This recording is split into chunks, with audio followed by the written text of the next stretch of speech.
All right, settle in, folks, and let me pour you a cup of metaphorical coffee because I've got a story for you that'll curl your hair, or what's left of it if you're anything like me.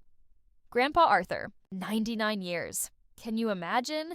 He'd seen the world change in ways most of us only read about in history books, from horse-drawn buggies as a boy to them fancy smartphones everyone's glued to nowadays. He was, to put it mildly, an institution in our family. The Rock. The man who always had a Werther's Original in his pocket and a story about back in my day that, truth be told, we'd all heard a dozen times but still pretended was brand new, just for him. He wasn't a man of grand pronouncements or flowery words, my grandpa.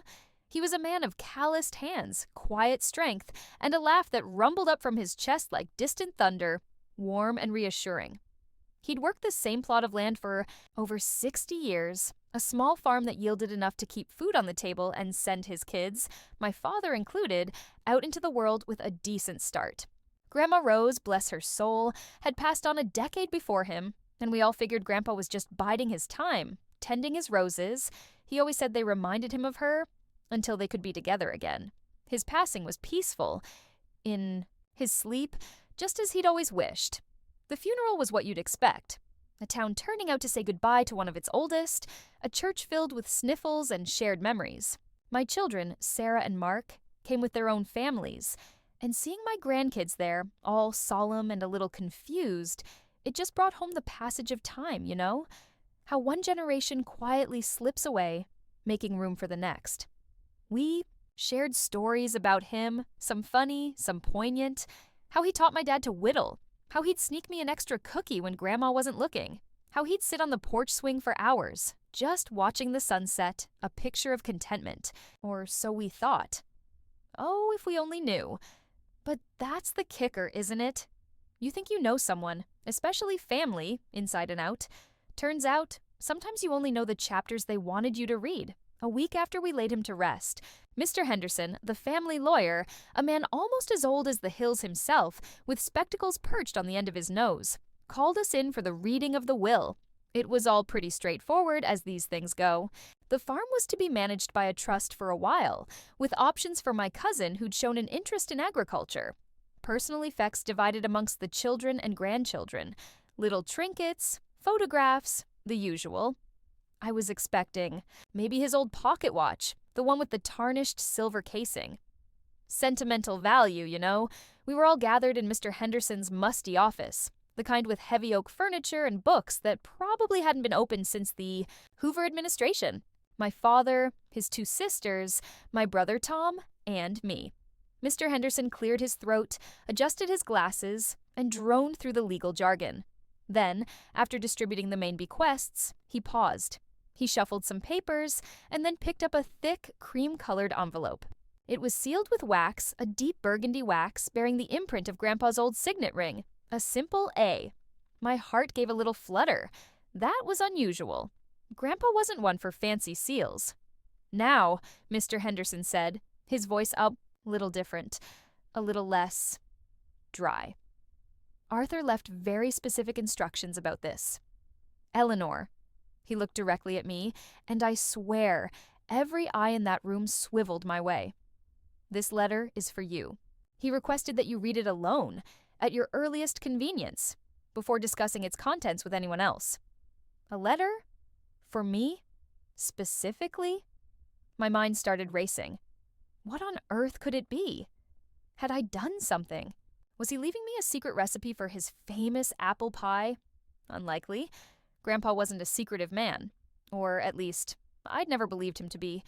The envelope felt heavy in my hand, heavier than just a few sheets of paper. My brother Tom gave me a curious look, a sort of, "What's this all about?" glance, but I just shrugged, trying to appear nonchalant. Inside, though, a little knot of something was starting to form in my stomach. Not quite fear, more like a premonition. The kind you get before a summer storm rolls in. I thanked Mr. Henderson, clutched the envelope to my chest like it was a winning lottery ticket or a summons, I wasn't sure which, and excused myself. I couldn't bear the questioning eyes of my aunts and even my own father. I needed to be alone, just as Grandpa had instructed. I drove home in a bit of a daze, the letter sitting on the passenger seat beside me, almost like another person in the car. What could he possibly have to say to me, and only me, after all this time? And why the secrecy? Back in the quiet of my own little house, the one I'd lived in since my own dear Robert passed, I made myself a cup of tea. Earl Grey. Strong. Just how I like it. My hands were trembling a little as I sat down in my favorite armchair, the one by the window overlooking my small garden. The afternoon sun was slanting in, dust motes dancing in the golden light. It all felt so normal, so peaceful. And yet, this envelope in my lap felt like it held the potential to shatter that peace into a million pieces. Lord have mercy, I wish. I'd known then just how right that feeling was. Taking a deep breath, I carefully broke the wax seal. The paper was thick, expensive feeling, not Grandpa's usual utilitarian notepad paper. His handwriting, though a bit shaky, was still unmistakably his. Strong, angular, the letters leaning slightly to the right. It began, "My dearest Ellie." Just that salutation made my eyes well up. He always called me his dearest Ellie, ever since I was a little girl, tripping over my own feet, following him around the farm like a lost puppy. "If you are reading this," it went on, "then I've finally gone to join your Grandma Rose. Don't you mourn too much for this old coot now? 99 years is a good run, a sight better than many get. I've lived a long life, Ellie girl, and for the most part, a good one.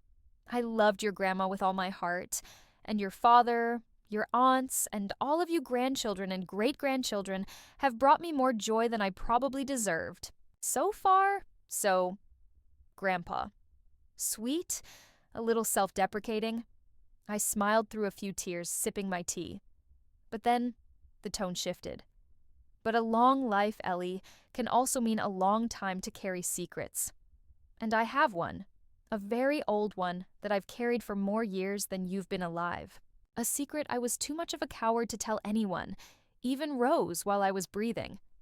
A secret that has haunted my quiet moments, my dreams, for oh, so many decades. I need to set something right, or at least set the truth free, even if it's from beyond the grave. And I've chosen you, my practical, level-headed Ellie, because I believe you have the strength and the heart to understand, and perhaps to act where I failed." My breath hitched. Secrets? Grandpa? The man who couldn't even keep a surprise birthday party under wraps? My mind was a blank. What kind of secret could be so monumental that he'd take it to his grave, almost? I read on, my heart thumping, like a drum solo. There are things about my early life before I met Rose, before the farm, before any of you knew me as the old man you buried, that I never spoke of. Things I buried so deep I almost convinced myself they hadn't happened. But they did, Ellie. Oh, they did. The next lines made the teacup rattle in its saucer. My hand was shaking so much I had to put it down. I wasn't always Arthur Miller, from Pexerville. Back in my youth, during the war and just after, things were complicated. People disappeared, identities changed, sometimes by choice, sometimes not. What was he saying? Not Arthur Miller, my grandfather, the man whose name was on my father's birth certificate, on his own gravestone? This had to be some kind of metaphor, some kind of... I didn't know what. But the next sentence, the one that ended the first page of this thick letter, it knocked the wind right out of me. It felt like the floor had just dropped away. He wrote, "There's someone you need to find, Ellie, someone I should have found decades ago. Her name is Clara Dubois. And the last I knew, many, many years ago. She lived in a small town in Louisiana, a place called Beau Rêve, a place I haven't dared speak the name of in over 70 years. Clara Dubois, Beau Rêve, Louisiana. I'd never heard him mention anyone by that name, or any such place. Louisiana, he'd always said he'd never been further south than Kentucky for a cousin's wedding. Who in tarnation was Clara? And what did she have to do with my quiet, predictable farmer grandpa? The letter continued on to another page, but my eyes were stuck on that name. Clara. It echoed in the sudden, heavy silence of my living room, and I just knew, deep in my bones, this was only the very beginning of something that was going to turn our whole world upside down. Lord have mercy. That name, Clara Dubois, and that town, Beau Reve, Louisiana, just hung in the air like a bad smell you couldn't quite place. I must have read that first page a dozen times, each time hoping the words would magically rearrange themselves into something that made sense, something less earth-shattering. My grandpa Arthur, a man of secrets, a man with a past in Louisiana, of all places, it just didn't compute. He was flannel shirts and sensible shoes, not clandestine. Pasts and mysterious women, or so I'd believed. If you think that's shocking, you just wait, because this rabbit hole went deeper than I could ever have imagined. My first instinct was to call my brother Tom, or my dad, but Grandpa's words echoed, "Read it alone," before discussing its contents with anyone else. And then, "I've chosen you. I believe you have the strength and the heart to understand." Strength? My knees felt like jelly. Heart? Mine was beating like a hummingbird's wings. But if he trusted me, I had to try. I owed him that much. What would you do if your sweet old grandpa, the one you thought you knew like the back of your hand, dropped a bombshell like this from beyond the grave? I picked up the letter again, my hands still a bit shaky. The next few pages detailed a young Arthur, not much more than a boy, really, caught up in the whirlwind of the early 1940s.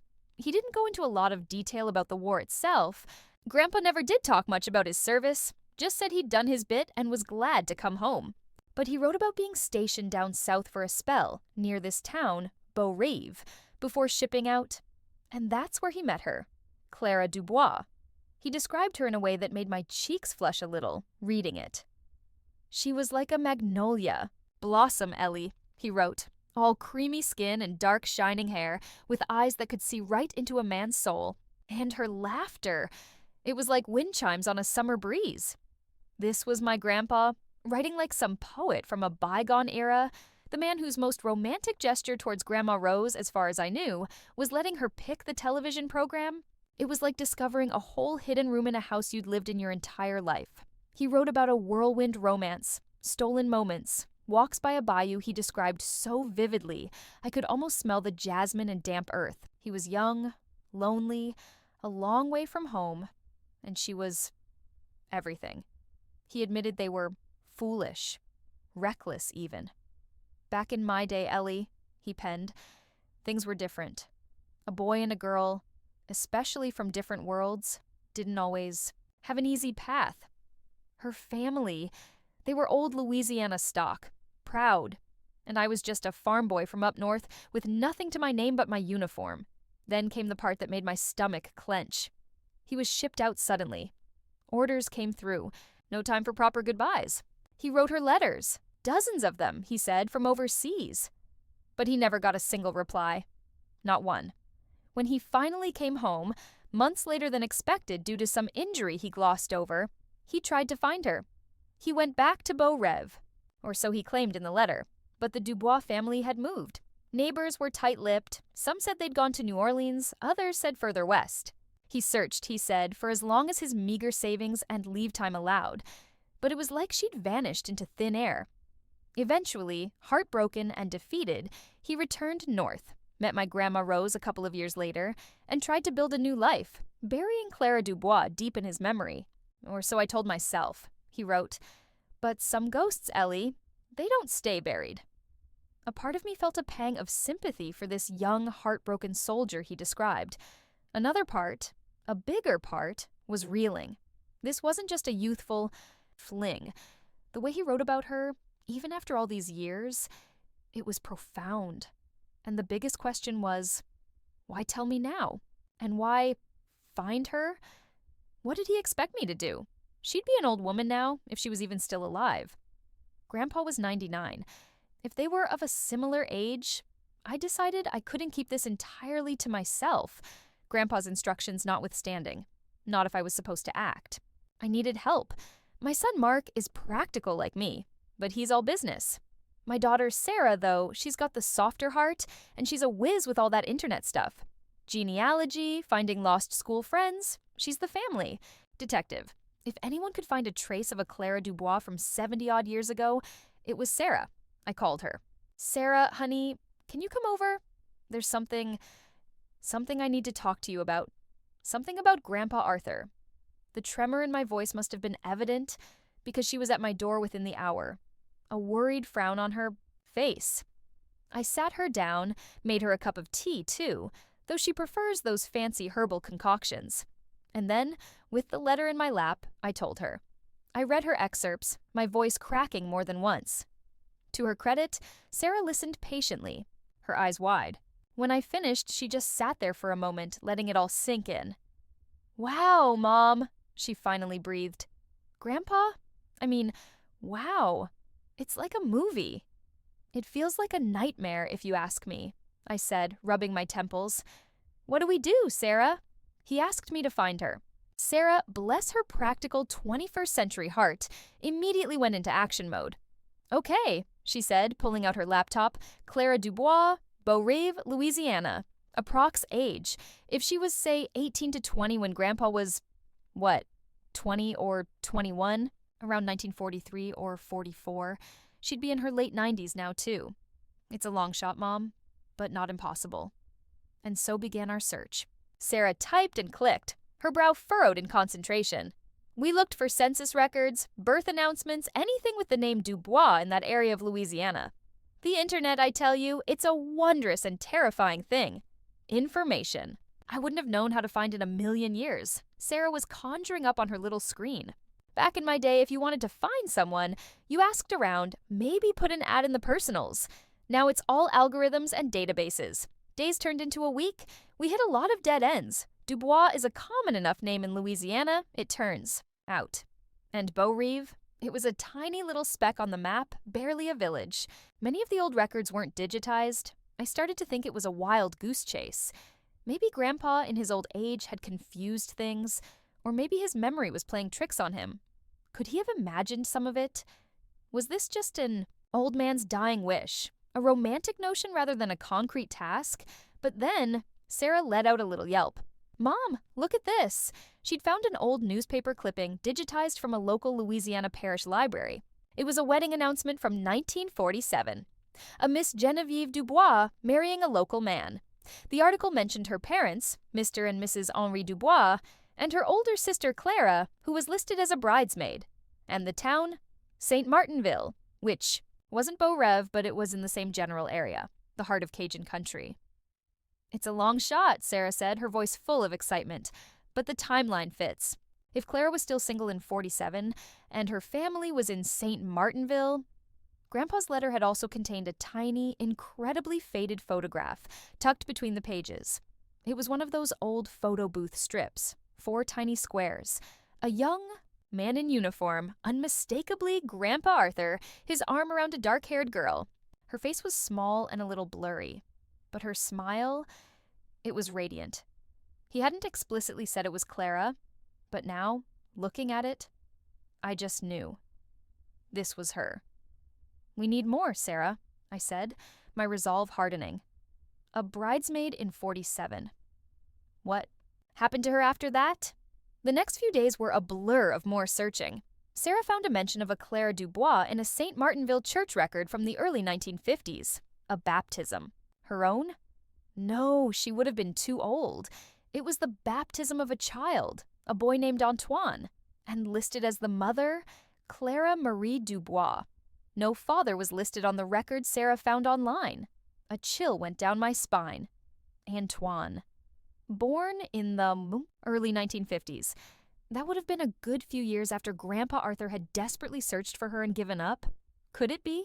My mind was spinning with possibilities, each one more shocking than the last. Was it possible that Grandpa Arthur had a son he never knew about? A son who would be my uncle? No, it couldn't be.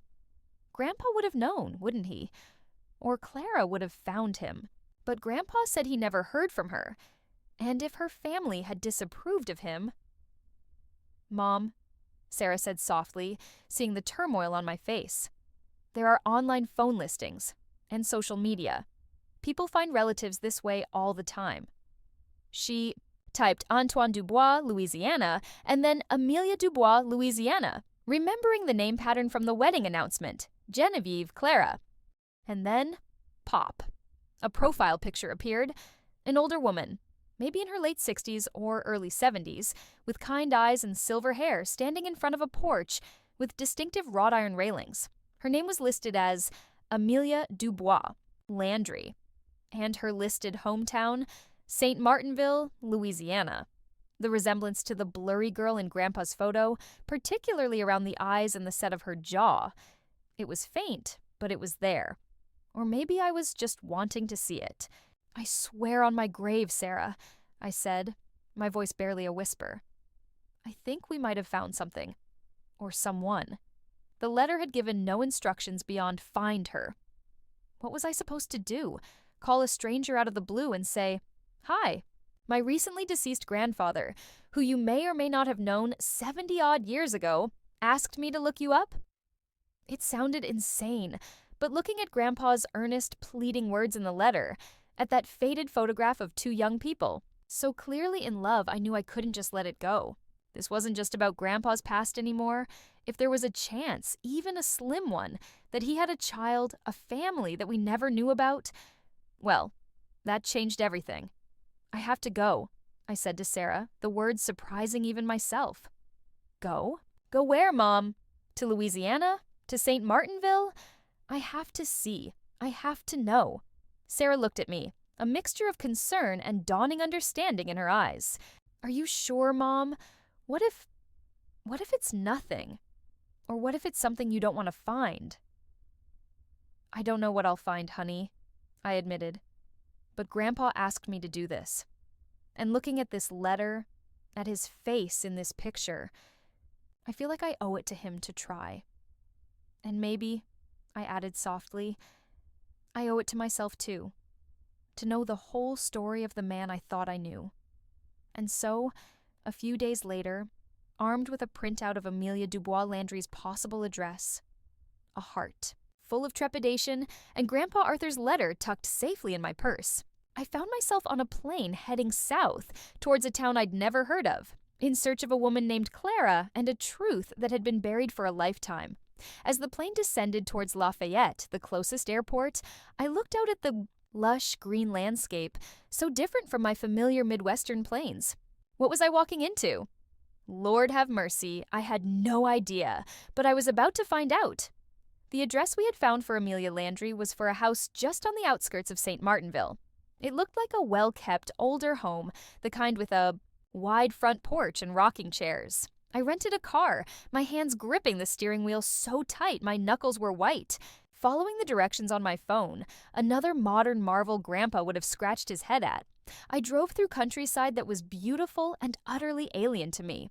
Spanish moss dripped from ancient oak trees, and the air felt thick and humid even through the car's air conditioning. Finally, I found the street, then the house number. It was a lovely old Acadian-style cottage, painted a soft yellow with blue shutters and a sprawling garden full of flowers I didn't recognize. I parked the car, turned off the engine, and just sat there for a good 5 minutes, my courage threatening to desert me. What if I was wrong? What if this Amelia had no connection to Clara or to my grandpa? What if I was about to make a complete fool of myself? Or worse, open up old wounds for a family I didn't even know? Taking a deep breath, I got out of the car. My legs felt a bit like cooked spaghetti. I walked up the short pathway, past blooming azaleas and gardenias whose scent was almost intoxicating. I reached the porch, my heart hammering against my ribs. There was an old-fashioned doorbell. I raised my hand, hesitated, and then pressed it. The door opened, not to the Amelia from the picture, but to a younger woman, maybe in her late 40s, with warm, curious eyes and the same dark, wavy hair I'd seen in Sarah's online find of Amelia. She smiled politely. "Can I help you?" she asked, her voice soft with a charming southern lilt. My carefully rehearsed speech evaporated. My mouth felt dry. Yes. "I hope so," I stammered, feeling like an idiot. I'm looking for Clara Dubois. Or perhaps Amelia Landry?" The woman's smile didn't falter, but something flickered in her eyes. A watchfulness. "Amelia is my mother," she said slowly. "And Clara? Clara was my grandmother. She passed away a few years back, I'm afraid. May I ask who's asking? My grandmother, Clara, passed away. A wave of something? Disappointment? Sadness? I don't know what. Washed over me. I'd been too late to meet her. But then, her next. Words hit me like a physical blow, making me sway slightly on my feet. The woman, Clara's granddaughter, looked at me intently, her head tilted. "You have his eyes, you know," she said, her voice gentle but firm. Grandma Clara always said Arthur had kind eyes. She told me before she died that if someone ever came looking, someone from Arthur's family, she said I'd know them by their eyes. She paused, and then asked the question that changed everything. "You're here about Arthur, aren't you?" "You have his eyes, you know." Those words just hung there in the humid Louisiana air, heavier than any thundercloud. My carefully constructed composure, the little bit I'd managed to cling to, it just crumbled. I think my jaw literally dropped. Me? Have his eyes? Arthur's eyes? But how could she? "Yes," I managed to choke out, my voice hoarse. "Yes, I am. I'm Eleanor. Arthur Miller was my grandfather." The woman's face softened into a genuine warm smile, though her eyes were still searching mine. "I'm Charlotte," she said, extending a hand. "Charlotte Robichaux. Amelia Landry is my mother, and Clara Dubois was her mother, my grandmother. Please, come in. Mama's just in the back, tending her roses. She'll want to meet you." Roses. Just like Grandpa. A lump formed in my throat. She led me through a cool, shaded hallway into a bright, airy sunroom at the back of the house. It overlooked a stunning garden, bursting with color. And there, carefully pruning a bush laden with enormous, creamy white roses, was an older woman. This had to be Amelia. She turned as we entered, her hands clad in gardening gloves, a wide-brimmed sun hat framing a face that was indeed kind, lined with the map of a life well lived. And those eyes, yes, there was a resemblance, a faint echo of the girl in Grandpa's, faded photograph, and an undeniable, though distant, likeness to my own father and his sisters. Lord have mercy, this was real. "Mama," Charlotte said softly, "this is Eleanor.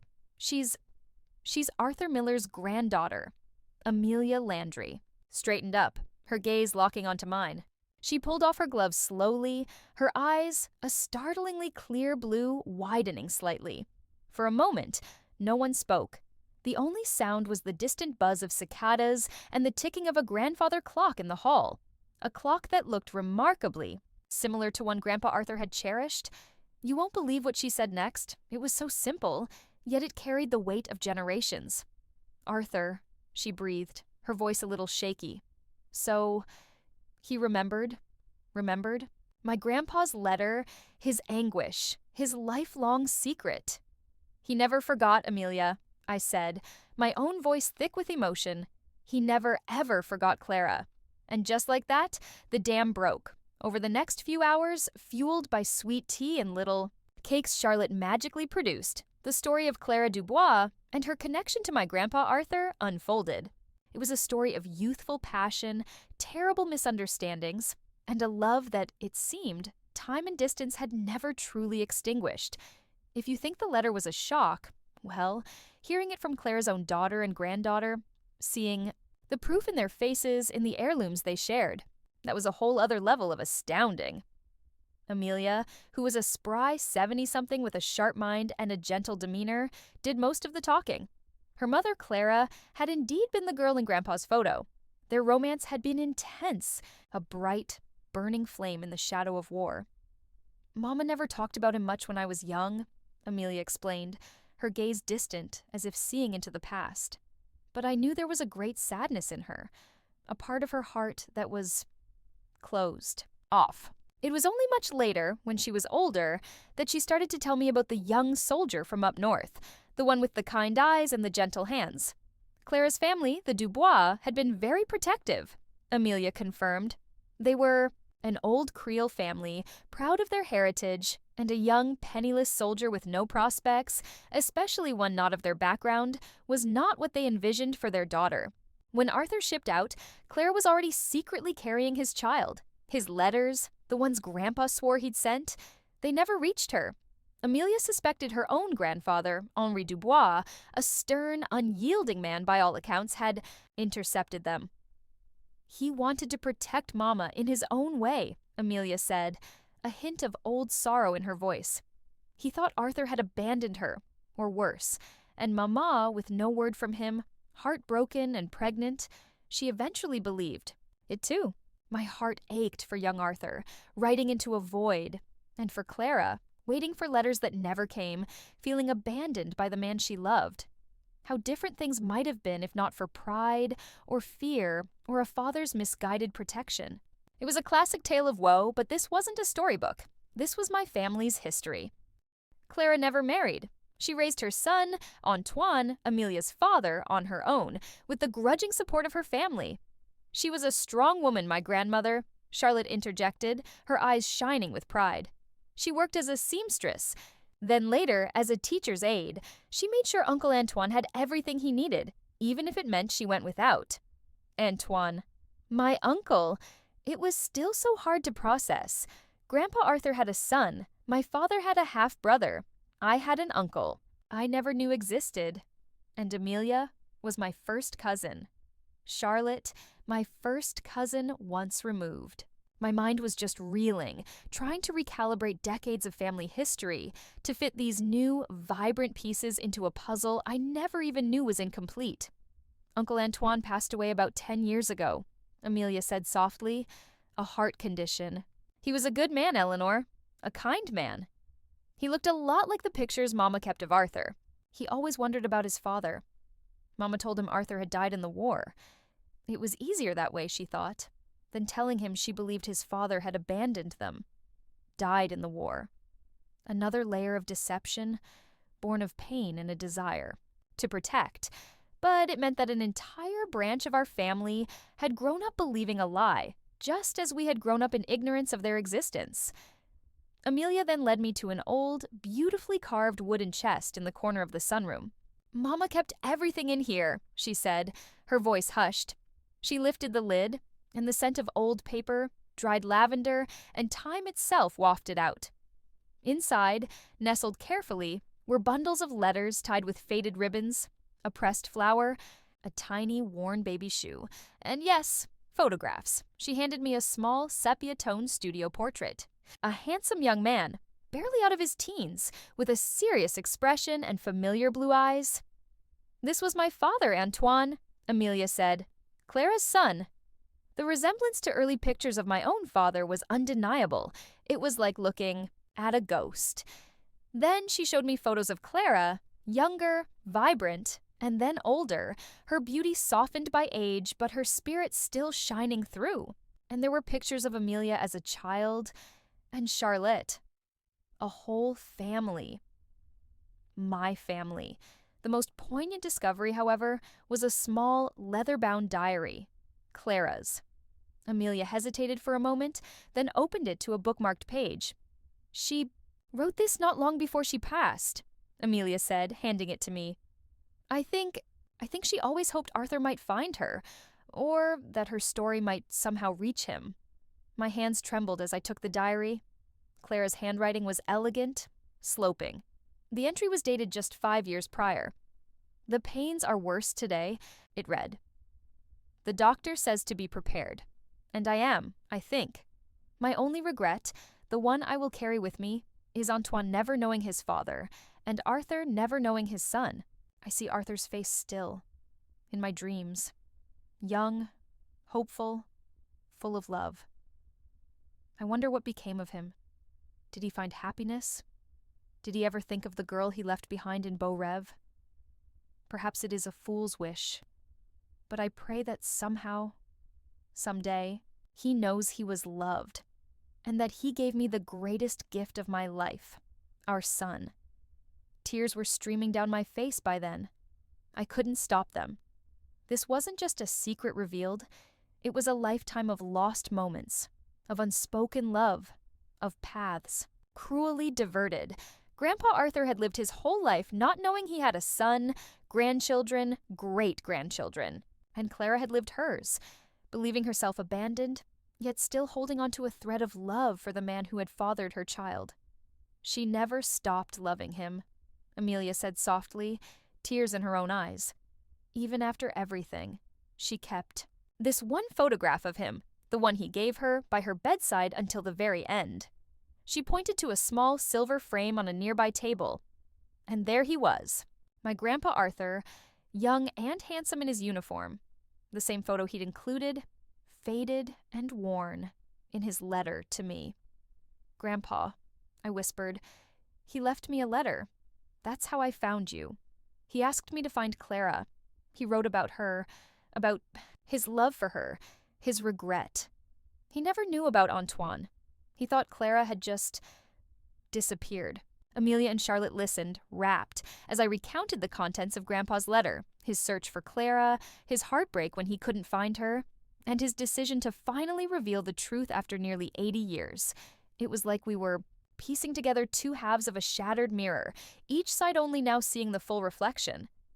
"So he didn't abandon her," Amelia breathed, a look of profound relief washing over her face. "All these years, Mama believed.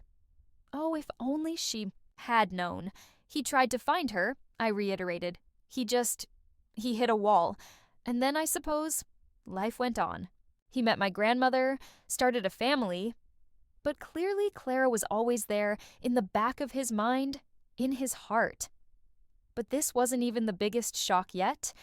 If you think this is all, you haven't heard anything. Charlotte then went to another small table and returned with a small, polished wooden box about the size of a shoebox, inlaid with mother of pearl. It was clearly old and well cared for. "There's something else," Charlotte said, her expression serious. "Before Grandma Clara passed, she made me promise. She was very specific. She said, 'If Arthur, or anyone from his family, ever comes looking for me, you give them this. Don't open it yourself. Just give it to them.' She said it held the truth, and perhaps forgiveness, or maybe an explanation." My heart leaped into my throat. Another box, another layer of secrets. Grandpa's letter had been a bombshell. What on earth could Claire have left behind that was meant only for Arthur or his family? My hand trembled as Charlotte held the box out to me. It felt strangely heavy, not just in weight, but in significance. What other bombshells were waiting inside that little box? And would they bring us closer, or tear apart what little connection we'd just forged? My fingers fumbled with the little brass clasp on Clara's wooden box. It felt like I was about to open Pandora's. Well, not jar, but you get the idea. Amelia and Charlotte watched me, their expressions a mixture of anticipation and a little bit of nervousness. I couldn't blame them. We were all treading on sacred 70-year-old ground here. What if it contained something that painted Arthur, or Clara, in a light none of us were prepared for? But that's not even half of what was about to be revealed. This story, Lord have mercy, it just kept on giving. Taking a deep breath, I finally managed to open the clasp. The lid creaked open, releasing another faint whiff of lavender and old paper. Inside, nestled on a bed of faded blue velvet, were several items. My eyes first landed on a bundle of letters tied with a pale blue ribbon, just like the ones Amelia had shown me earlier. But these were different. The handwriting on the envelopes, it was unmistakably Grandpa Arthur's. Young Arthur's. The postmarks were from various army bases, and then from overseas, dated 1944 and 1945. These were the letters he swore he'd sent. The letters Clara supposedly never received. "These are," I began, picking them up carefully. "His letters to her," Amelia confirmed, her voice soft. Mama found them years later, after her father, my Grand-Père Henri, passed away. They were tucked in the back of his old roll-top desk. He'd kept them all, never gave them to her. A wave of anger, sharp and sudden, surged through me. That stubborn, proud old man, Henri Dubois, had played God with their lives. He'd let his daughter believe she was abandoned, let Arthur believe she'd vanished. All those years of heartbreak, of misunderstanding because of one man's interference. That was the last straw, I muttered under my breath, thinking of the pain this had caused. But then, what good was anger now? It was all water under a very old bridge. Beneath the letters was a small velvet ring box. My breath caught. I opened it. Inside, on a bed of faded satin, lay a simple gold band. A wedding ring. Amelia gasped softly. I never knew about that. I looked at her, then at Charlotte, my mind racing. Grandpa's letter hadn't mentioned a marriage. Just a whirlwind romance, plans for a future that never materialized. Tucked beside the ring box was a folded, official-looking document. It was brittle with age. I carefully unfolded it. It was a marriage certificate, issued in a small parish near Beau Rave, Louisiana, dated March 1944. The names on it, Arthur Miller and Clara Dubois. They had been married. My Grandpa Arthur and Clara Dubois were legally married before he shipped out. The shock of it silenced us all for a long moment. This meant Clara wasn't just a youthful love. She was his wife. His first wife. And Antoine? He wasn't. Just an out-of-wedlock child. He was the legitimate son of Arthur Miller. My grandma rose. Had Grandpa committed bigamy? My head was spinning. He never said, I whispered, looking at the certificate. His letter, he made it sound like they were in love, planning a future, but not married. Perhaps he thought it wasn't valid, Charlotte offered. Or maybe, after not finding her, and with her father keeping them apart, he just buried it so deep, assumed it was over, nullified by silence and distance. It was a lot to take in. My grandpa, the steadfast, honorable man I knew, had a secret wife, a secret son. This changed the entire narrative. But there was one more item in the box at the very bottom. It was a thick brown envelope, sealed with no name on it. It felt substantial, not just paper. I hesitated. What now? Grandma Clara said this box held the truth, and perhaps forgiveness, Charlotte reminded me gently. Maybe this is part of it. With trembling fingers, I tore open the envelope. Inside, wrapped in oilcloth, was a stack of money, old bills. $100 bills, 50s, 20s, a lot of them, and a small folded note in Clara's hand. For Arthur or his kin, the note read. This is from the sale of a small piece of land my maman left me. It wasn't much, but I saved it. I always hoped, if he ever found us, or if Antoine ever needed it, it's not a fortune, but it was all I had to give back, in case he ever felt he'd lost more than just me. Use it for good, for family, Clara. I just stared at the money, then at the note. Tears pricked my eyes again. This woman, who thought herself abandoned, who raised a son alone, had saved this money. Not for herself, but as some kind of offering. A gesture of a love that truly knew no bounds, no bitterness. It wasn't a king's ransom, but it was a significant sum, especially back then. And she'd kept it all these years. Lord have mercy, the depth of that woman's heart.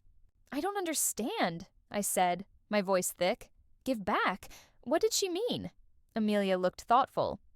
Perhaps she worried that if he ever knew about Antoine, he might feel cheated out of a son's life. Or maybe it was just her way. Mama was always thinking of others. The rest of Grandpa Arthur's letter to me, which I hadn't fully absorbed in my initial shock, now made a different kind of sense. After asking me to find Clara, he'd written, if you find her Ellie or her family, tell Mr. Henderson to enact Plan B of my will. He knows what to do. It's a small gesture, a token of what should have been. Plan B, I said aloud, the pieces clicking into place. Grandpa's will, he made a provision. He couldn't name them, not knowing if they were alive or where they were. But he left something.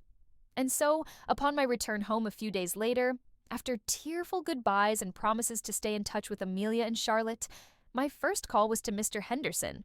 I explained everything. Clara, the marriage, Antoine, Amelia, Charlotte, the letters, even the money Clara had saved, which Amelia insisted should be part of Arthur's gesture to his descendants as Clara intended. Mr. Henderson, bless his ancient stoic heart, listened without interruption. When ye do ends, I finished, there was a long pause. Then he cleared his throat. Well, I'll be, was all he said for a moment. Then, Arthur Miller, you old fox. Plan B it is then. He explained that Grandpa Arthur had, indeed, set up a separate trust, a substantial one. It was to be divided among any descendants of Clara Dubois, should they be found. It was his way of acknowledging them, of providing for the family he never knew, an inheritance they never expected. The money Clara had saved after much discussion was added to a fund for the education of her great-grandchildren, a beautiful fusion of her legacy and Arthur's. The reaction from my side of the family was mixed, as you can imagine. My father was stunned into silence for a good long while. An older half-brother he never knew, a first wife of his father's. It was a lot to process. His sisters, my aunts, had varying reactions, from disbelief to a strange sort of acceptance. Papa always was a quiet one of them mused. Guess he had his reasons. Some of the younger generation, my nieces and nephews, thought it was incredibly romantic and exciting. A few of the stuffier cousins, well, they tut-tutted a bit. That was the last straw for Cousin Agnes, I told Sarah with a chuckle. She thought it was downright scandalous. But I said, he was human. He made choices. He had heartaches. He loved deeply, just like any of us. For me, finding Amelia and Charlotte, learning about Clara and Antoine, it didn't diminish my love for Grandpa Arthur. It deepened it. It made him more real, more complex. He wasn't just the stoic farmer. He was a man who had loved passionately, lost terribly, and carried a silent burden for most of his life. His final act, leaving that letter, was one of immense courage, a plea for understanding and connection. The most wonderful part, the connection was made. A few months later, Amelia and Charlotte's children, my newly discovered cousins, twice and thrice removed, came up north for a visit. We had a big family gathering, not at the farm, but at my father's house. It was a little awkward at first, all these strangers who shared blood but not history, but then we started sharing stories. Amelia told tales of Clara's strength and quiet humor. My father talked about Grandpa Arthur's patience and his terrible singing voice. We looked at old photographs from both sides, finding resemblances, marveling at the twists and turns of fate that had kept our families apart, and then miraculously brought them together. There was so much laughter that day, and yes, a few tears. We weren't erasing Grandma Rose or the life Grandpa built with her. We were simply expanding the definition of our family, making the circle wider. Seeing my father, in his late 70s, sitting with Amelia, his half-sister's daughter, both of them looking at a picture of a young Arthur they both claimed in different ways. Well, it was profoundly moving. It felt like a healing, a reconciliation not just of people, but of pasts. Grandpa Arthur's letter didn't just reveal a secret, it gifted us a whole new branch of our family tree. It brought understanding where there was confusion, and it proved that sometimes, even after nearly a century, love and truth have a way of finding the light. His 99 years were indeed a good run. And his final chapter? Well, it was the most surprising and, in its own way, the most beautiful of all. And looking back on it all, I wouldn't trade the shock and the upheaval for anything. It taught me that people, even the ones you think you know best, are full of hidden depths and untold stories. It taught me that family isn't just about the names on a chart, but about the connections you make, the forgiveness you offer, and the love you share. So, what do you think? Pretty wild, huh? Would you have had the courage to open that letter, to follow that 70-year-old trail? And what would you have done if you were in my shoes, discovering your quiet grandpa had a whole secret life? Let me know your thoughts down in the comments below. I truly want to hear them. And hey, if you enjoyed this little trip down memory lane and like stories about real folks and real emotions, don't forget to give this a thumbs up and maybe even subscribe for more tales. From the heart, you never know what secrets might be waiting to be uncovered.